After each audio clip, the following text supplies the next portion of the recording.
أولم يروا أنا خلقنا لهم مما عملت أيدينا أنعاما فهم لها مالكون وذللناها لهم فمنها ركوبهم ومنها يأكلون ولهم فيها منافع ومشارب أفلا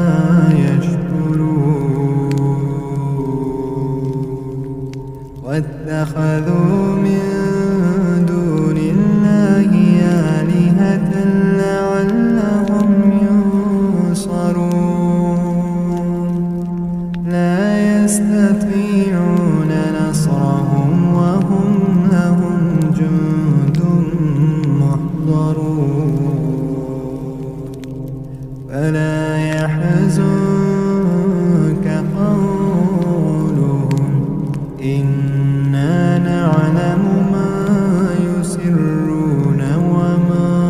يعلنون أولم ير الإنسان أنا خلقناه من نطفة فإذا هو خصيم مبين وضرب لنا مثلا ونسي خلقه قال من يحيي العظام وهي رميم قل يحييها الذي أنشأها أول مرة وهو بكل خلق عليم الذي جعل لكم من الشجر الأخضر نارا فإذا أنتم منه توقدون أوليس الذي خلق السماوات والأرض بقادر على أن يخلق مثلهم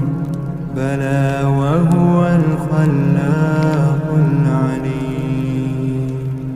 إنما أمره إذا أراد شيئا أن يقول له